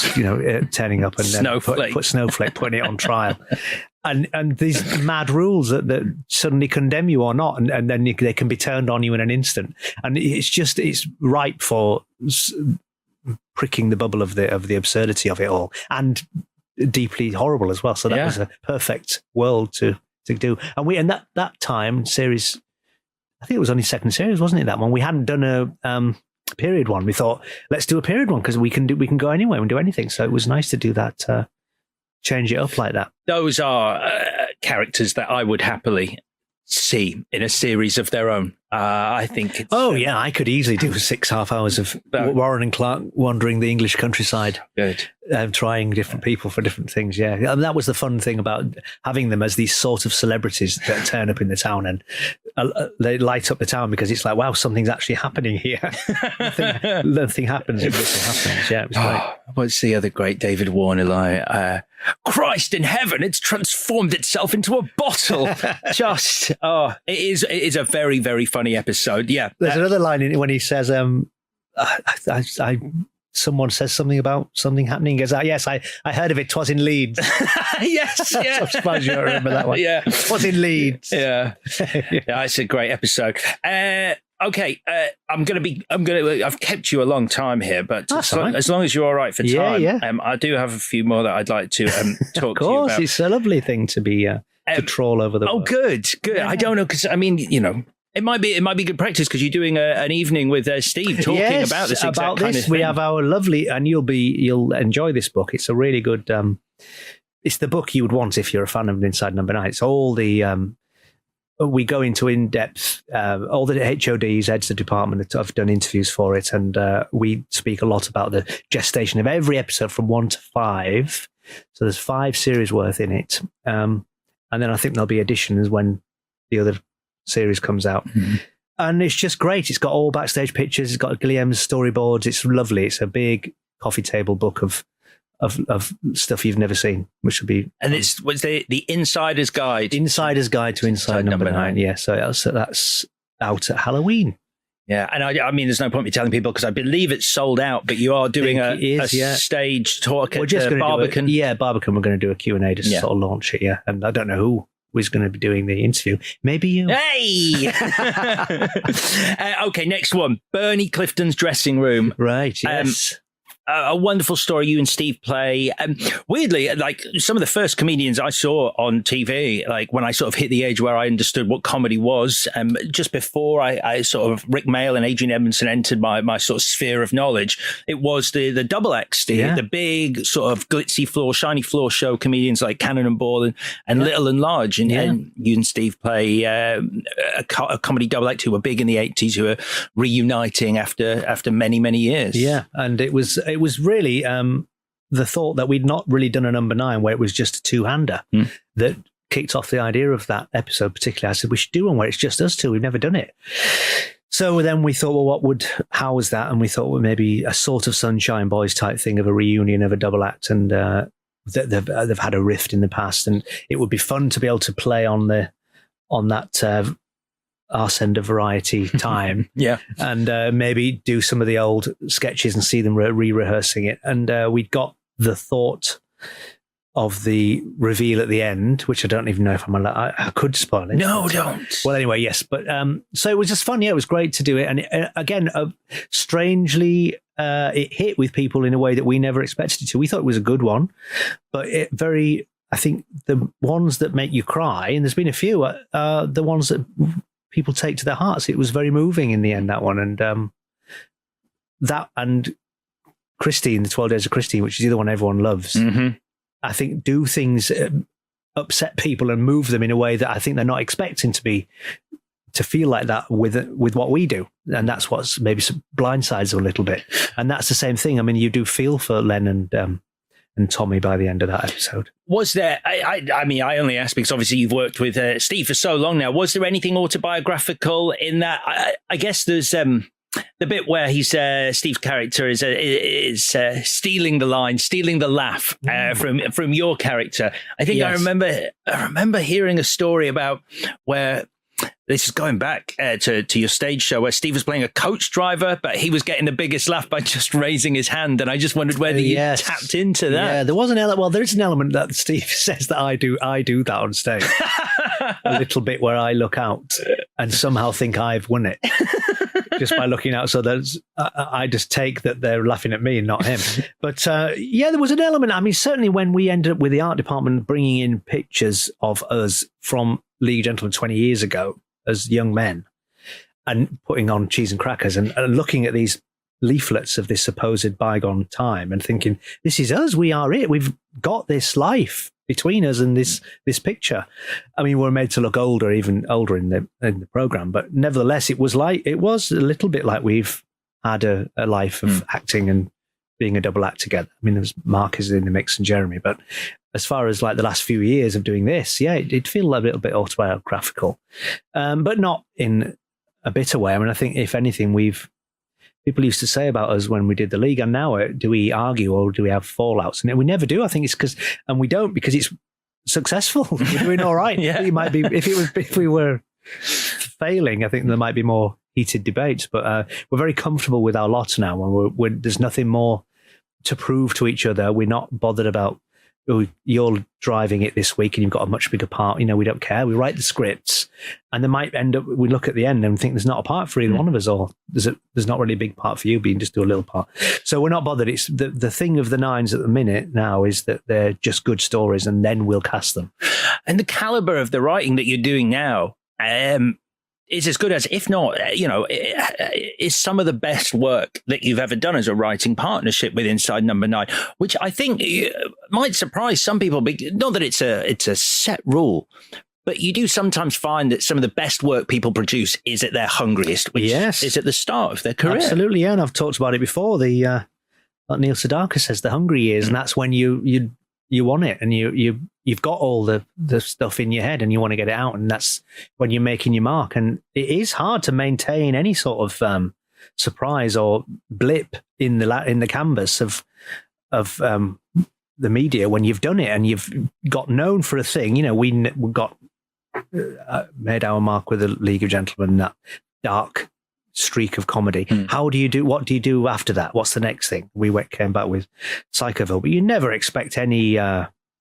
Telly is very ephemeral. It's just tomorrow's chip paper, and there's so much of it, and it's so disposable now that to make any mark is incredible. To win the BAFTA for comedy last year, where I thought we had completely missed the boat, 6 series in, never been nominated, was an amazing thing. And to think we're still on the radar doing it, even in our own little way, even if I don't think anyone knows it, but it is known, obviously, because we're still in the game, and that is an achievement. However, you might not like it, but we're still around. And I do think that's an incredible thing, to still maintain something that apparently is of interest to people, and in our way. Because, we occupy a very particular place, and we're still being allowed to do it, which is amazing. And, I think the BAFTA is one example of it. At season 5, series 5, so as not to Americanize it, but series 5 is what you got won the BAFTA for, which is sort of like, on the one hand, it's like, about time. But on the other hand, I think it does indicate such an increasing awareness of this show that is all there and on BBC iPlayer that you can just dip into. Yeah. And I think that nod was for services to the industry. I think it felt like it, because that weird thing of BAFTA, no one really knows it, but it's not for the program, it's for one episode of the program. So we always have a battle with what episode are we going to submit for number 9, because they're all different. It's like, what's the one that represents the program? And we've got to think, it's for comedy. And then I've been on these panels where it's like, that's great, but it's not funny. And this is for comedy. So, you have all those. You could never know what, and then it comes down to the mix of people on the panel, and they decide. So I think we ended up putting in the Psychoville episode, because we thought it was the funniest. That was the one we submitted for the BAFTA, and that was the one that won it. And whether it was, they were able to say in the room, but come on, they've done so many other different things. This program is so diverse and that should be commended. Or whether they did because I know it will have happened. There'll have been a chair there saying, we can only think about this episode. This is the one. So that, who knows why they arrived at it. I was delighted they did. But it's just thrilling to think that we're still doing it, because it is hard to keep coming up with the ideas. But Bernie Clifton was a lovely one to do, because it did feel, again, different to anything we'd done, because we got to do the little song and dance number at the end, and it was an original song. It feels authentically Eric and Ernie. And that I think is an example of just how on the money the homages to the period, that whatever period or whatever genre you have chosen to delve into that week, the fact that song is like, this could be from the 1980s. Yes, and 70s. We were very pleased with the Brown Bottles routine, because we thought that's a very particular Royal Varieties. You could just see people doing that in 1983. Really properly. Funny. Yeah. Really very, funny. Very authentic. Now you've mentioned the next one I was going to mention, and I do honestly think this is one of the finest pieces of writing I've had the pleasure of seeing broadcast in a while, which is the 12 Days of Christine. It's just incredible to watch it and then to rewatch it and to see the foreshadowing, the blue lights on the Christmas tree. I'm being very, very careful, because I would not want to spoil this for anyone. The blue lights on the Christmas tree and the red herring of the photograph of the school crush boyfriend, and then the way the stranger is designed, and that sort of that red herring there. Did you, after writing that, could you and Steve sit back at that point and go, that's something special? Because I think for a lot of people, this is an episode that really hits hard. Yeah, I know. And we wrote it really quickly. We wrote it in a week. I'm sure we wrote that. We had the idea of the structure of just quick scenes of a life and flashing a year and a day ahead over however many, 12. And it was interesting just to think, well, let's think of the holidays of a season, of a year, and we'll just try and fit a story. And we just slowly constructed it in reverse engineering what we knew the ending was going to be, to and affecting life. And I remember we didn't worry about it being not particularly funny. There's funny bits in it, but it's more the way people in life are funny. You know, there's no gags. It's not an obviously funny one. It's sad in places and then funny in other places when she's with Steve, her who plays her flatmate for a bit. And it's just I think it's very touching because it feels very real in that slice of life type way. And it was something we hadn't really done before. So we were just, it felt a very fully formed idea. It's not a new idea by any means, but we didn't think we'd thought of the conceit of it, but it was just repackaged in a way that I think properly surprised people. And Sheridan at the heart of it is a brilliant performance that just really takes you through it, makes you feel so much. You know, she was great. That line, I think I know what this is now. That delivery at the end. I mean, what a smack. Yeah, like. I know, it was good. And I remember those on the page thinking, I thought these are good. This is going to be a good bit. And then watching it being filmed. I mean, I don't remember it being this amazing, you know, it's another day's filming, but it did feel people were very moved even constructing it and filming it. So I thought, this isn't, you don't get this where the cameramen are looking a bit tearful of it. So that it did feel like there was something brewing. And then, yes, it did really pack a punch, didn't it? And anyone that sees it, I think, come away with degrees of being devastated by it, and others, I've got a bit of a dust in my eye. Yeah. You know, so, that was me. But I don't mind crying on the sofa. We're crying now. I'm crying now just thinking about it. Honestly, sometimes it is one of those that it stays with you. And you know, my other half, my wife, but she's not even my wife. She's my fiance. But she has this incredible way of watching something with me and being on the phone, which I've never really fully understood. Right. But Inside No.9 is one of the few times the phone goes down. Oh, wow. Which is, I think, a testament to just how much you inhabit the world of each episode. That's a badge of honor, isn't it? To think, yes, that, you know, people are. They did some study, I think, about Twitter and how No.9's viewed, and it stops the tweeting about it stops when it's on, goes to flatline, and then at the end it spikes because they're all back on talking about it. So that's a nice thing that I think, because it does demand your attention. These things are not to be on in the corner of the room and you're half looking at it and going out and getting a sandwich and coming back. We require that you sit and watch them and lean into it, and hopefully even, imagine this, watch it when it goes out and not just tape them all and what tape.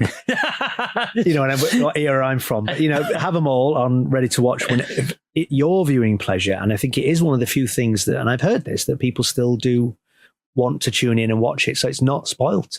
I think it has that, without a doubt. It's one of those shows that, you know, people will be talking about straight afterwards, and because it's good, isn't it? I'm glad, that people have got that they still want it to be, because that all we do is try to stop the secrets getting out, you know, and a lot, even the plot, because so much of telly, you know, from TV Quick what the plot of the night that you're going to watch is. You watch it play out and you go, oh yeah, I read that all these beats happened and all these beats happened. And you think, well, where's the, you know, even mini surprises or revelatory things within the No.9s that we plant in. Like there's a bit in the one that we wrote that was very sort of Ken Loachian, A Love's Great Adventure. Oh, which was wow. Very different to what we did, because it was very observational and kept back and slice of life and a lot of improvisation.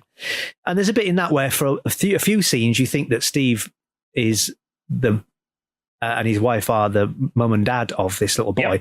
And then there's a little reveal just casually that they're the grandparents. And you go, oh, and that might be nothing, but it turns things on its head, and they're all carefully thought through.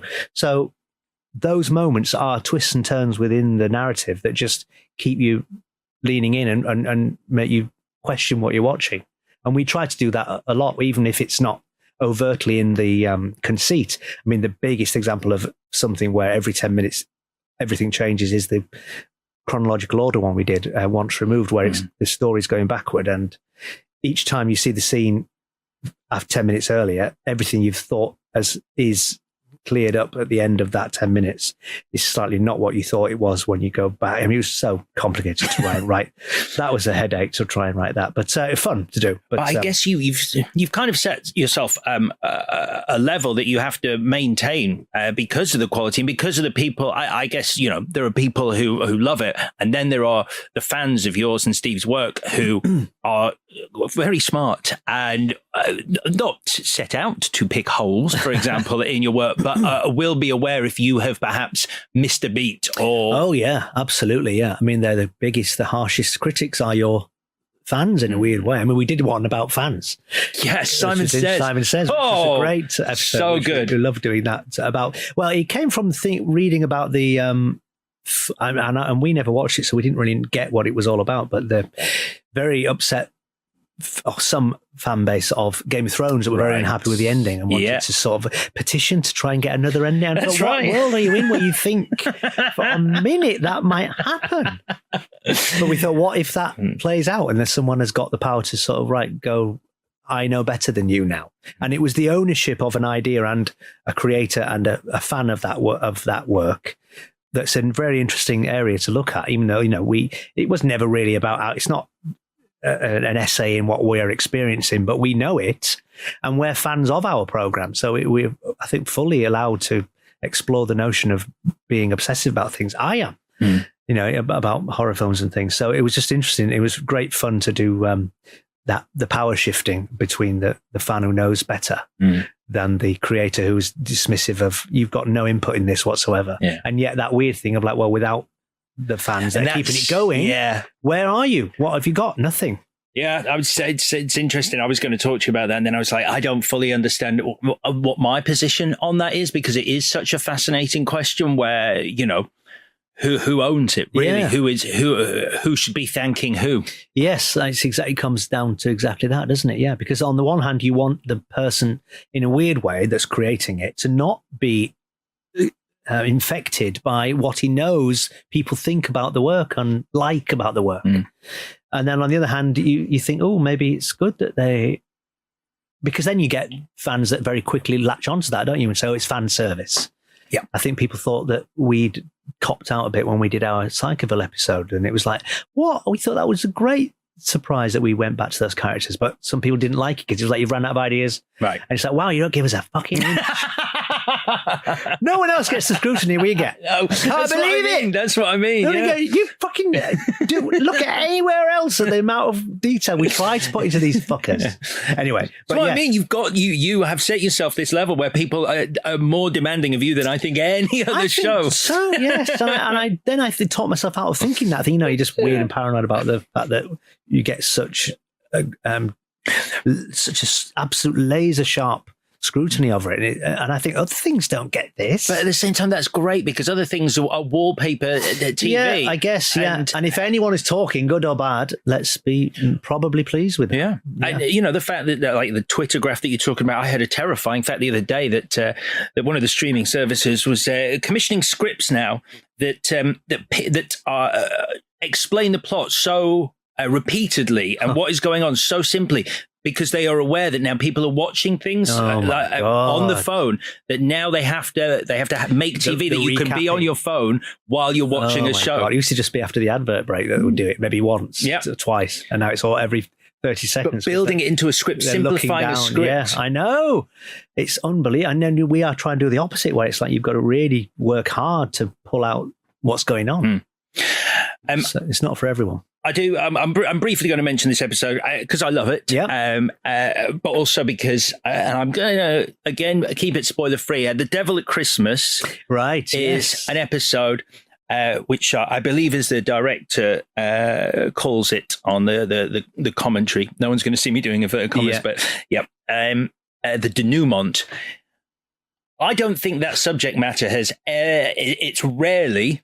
Ever on TV. No. It's rarely in a comedy, and it's rarely in a comedy on the BBC. No. It's a shocking end to that episode. Yeah. I mean, I think we smuggle a lot of really brutal, shocking things in because it's apparently under the banner of being a comedy, and it's really not a lot of the time. And therefore, you're not geared up in the way you are at 9 o'clock on ITV to watch Unforgotten. There's going to be some brutal murder or something.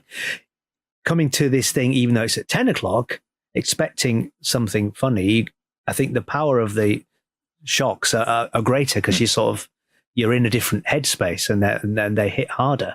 And that one particularly was great because we had that ending up our sleeve. But the fun of it was that we had the idea of the Krampus story, Krampus being this Austrian devil, anti-Santa. And we started to write it, and we just thought it's a bit obvious and a bit sort of it feels a bit like a Tales of the Unexpected would have written. And we thought, that's it. Let's just do one. Let's do the heritage of Inside No.9 and do a lost episode of a sort of old anthology. So we'll get to do all the fun of wine that looks like Ribena and all the bad exposition, missing their marks, the cameras catching the wrong thing, the boom slightly coming in. Yep. Not full on Acorn Antiques, but just enough to think that's what they're like when you watch that old telly, the old way of doing telly, where they would finish one scene and wheel the camera around to the next set and start up again. And we had 3 days to do it, and it was rehearsed over a week for the cameras, completely authentically, like they would have done Z cars. It was amazing. All the cameras were ancient, and it was all edited on. It looks incredible. It was great, yeah. Because I thought you'd just get an app and do a crackers. Right, that's what I'd have thought. Yeah, and it was like, "There's what app? There is no app. We have to do it properly." And it was like Adam Tandy, our producers, sort of put together this team of and found everything, all these old cameras that were literally vintage out of a museum, and it gave it that a very authentic sort of armchair thriller look, where the candles were smearing on and it looked like videotape. It was really, really great. Yeah. And it was the best it was great fun, but also we knew we had this horrible killer reveal as well. Yeah. The punchline. Punchline is a proper wow. Savage. Yeah. You just sort of go, I cannot believe. Yes. It's one of the ones where I've gone, I can't believe they got away with that. Because you sort of go, well, it's great. It's fantastic. Yeah, it was good. It was good fun to do. That's all my number 9s. Yep. So those are just a handful. I know. An example of some of the ones that I've loved. Before we go, because we have been chatting a long time, and I've enjoyed it immensely. Yeah, I have. But to go back to something that inspired both of us is the book I'm showing you now, because it is. You've done a foreword for the Usborne World of the Unknown Ghosts book. Now, I'm sure a lot of people are like, those books! Yeah. Because for you, for me, for a lot of people, the UFOs, the monsters, and the ghosts, what incredible books. Absolutely, yeah. And, in the school library, getting them out continually. Yeah. And just loving and poring over all the pictures. The brilliant thing about the Usborne books and their tackling for kids, supernatural and monsters and UFOs, is they're written like facts. Yes. Vampires are to be found in graveyards where the dead are unrestful, and they're so written like it's either that or it's like the Civil War, but they're written in the way that it's just like, oh right, okay. It's so if amazing. I put a penny on a grave and go dance around it 3 times at midnight, the ghost hand will appear. And I just believed it. I was like, this is fantastic. And I like you say, it was encyclopedic knowledge of that book backward. When they came to me and said, we're thinking of bringing it, are you a fan of this? I was like, yeah. And so there was a petition, and amazingly, it's on its 3rd print, I think. People are buying it retrospectively because they just love it and remember it. Yeah, that's then getting it for their kids as well. Yeah, it's a beautiful thing that it's back in the world. Yeah. The people of the Banks Islands in the Pacific Ocean believe that certain stones were haunted by eating ghosts. If a person's shadow fell across the stone, the ghost was thought to suck out the person's soul. After losing their soul, the person died. These stones were placed in empty houses to keep away thieves. Yeah, it's there you go. And the one that really got me as a kid, because it was the drawings as well. So this is just a reprint, but the drawings were sort of like a bit not scratty, but like this skeleton when they find the riveter's body in the hull of the ship. I remember thinking, what an awful way to go as a kid. Yeah, it's an absolute delight. It's like time travel. I think I say that in the forward. Seeing that book and going back in, it's a form of time travel. If you knew it when you were a kid, it's like, wow, I remember what the classroom smelled like. Yeah. It's amazing. It is fantastic. It is. And if any parent has a child who is exhibiting any interest in the supernatural, get them these books, because they are like a Bible. Absolutely. Yeah. I would encourage it. No end. Yeah. Probably not the best way, not the best analogy. It's about ghosts, just like the Bible. Yeah. The same thing. Reece, it has absolutely been a pleasure talking to you. Thank you, Alex. Congratulations on the ongoing success of Inside No.9. It truly is one of the best things on TV. You're very, very kind. Thank you. I love it. You enjoy it. Great. And have a lovely rest of your day. Yeah, well, thank you.